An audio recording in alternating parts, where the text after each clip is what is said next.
Flow chart number 9, factorial of a number.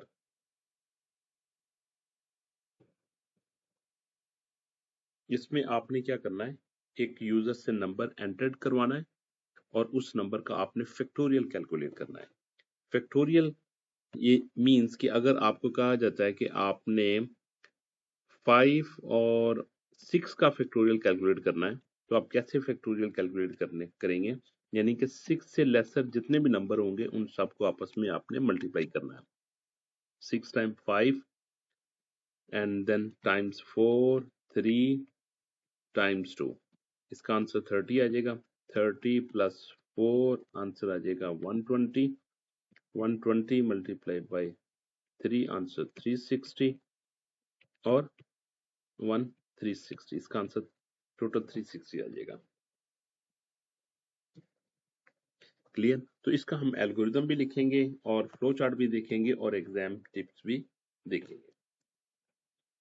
Algorithm हमने start किया, starts के साथ इनपुट n कर दिया, इसमें यूजर इनपुट नंबर करेगा 5 का, 6 का, 7 का, जिसका भी उसने फैक्टोरियल को कैलकुलेट करना हो। सेट फैक्टोरियल इक्वल टू 1, इसको इनिशियलाइज कर दिया 1 के साथ। सम के केस में हमने इसको 0 के साथ इनिशियलाइज किया था। सेट काउंट इक्वल टू 1 कर दिया हमने, इसमें हमने काउंटिंग करनी है जो 1 से स्टार्ट होके उसके उस नंबर तक जाएगा जो यूजर ने एंटर्ड किया होगा।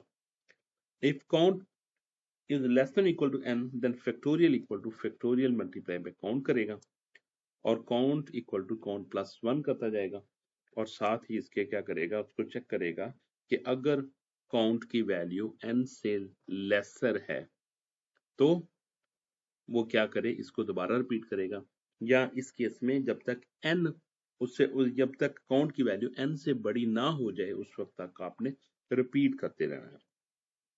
इसके बाद डिस्प्ले फैक्टोरियल करेंगे और इसको एंड कर देंगे। एंड आ गया। नेक्स्ट हम इसका फ्लो चार्ट लिखते हैं।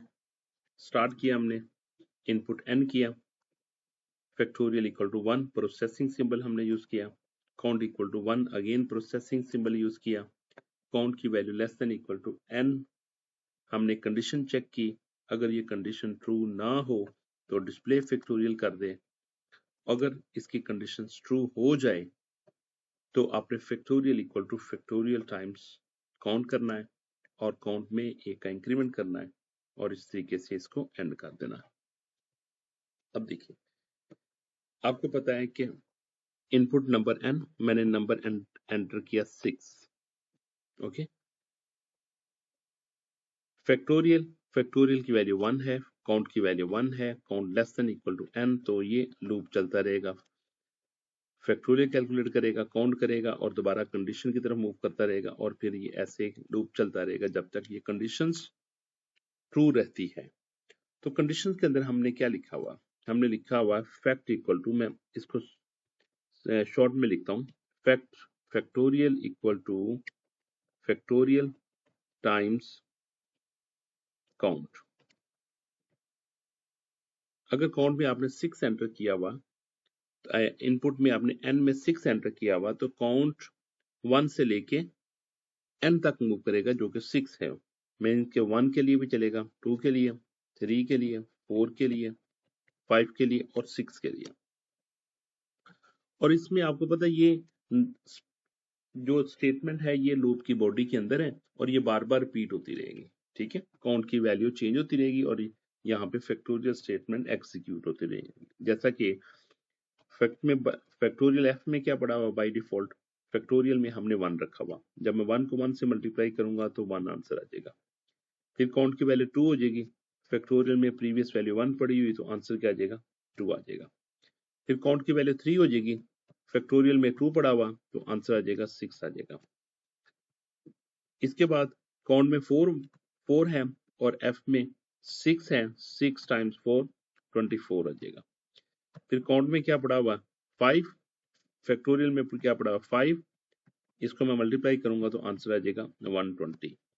5 4 जा 20 और 5 2 जा 10 प्लस 2 12। देन काउंट में की वैल्यू 6 हो जाएगी और एफ में लास्ट टाइम वैल्यू 20 पड़ा हुआ तो 12 6 आर 72, तो आंसर क्या आ जाएगा 72। इसके बाद काउंट की वैल्यू 7 हो जाएगी, तो फिर लूप एग्जीक्यूट नहीं होगा। तो इसके बाद क्या करेगा, इस फैक्टोरियल को वो डिस्प्ले कर देगा, डिस्प्ले फैक्टोरियल, जो कि इस केस में क्या पड़ा हुआ 720, और इसके बाद वो एंड कर देगा। तो इस तरीके से फैक्टोरियल काम करेगा। नेक्स्ट इसकी एग्जाम टिप्स है, factorial uses multiplication so the initial value must be 1। Factorial के केस में आपने 1 से इनिशियलाइज करना है, ठीक है। फैक्टोरियल के केस में आपने 1 से इनिशियलाइज करना है, जैसा कि आप यहाँ पे इनिशियलाइज कर रहे हैं, और सम के केस में आपने 0 से इनिशियलाइज करना है। Next flow chart number 10, that is multiplication table of a number, and this category is belongs to repetition or loop.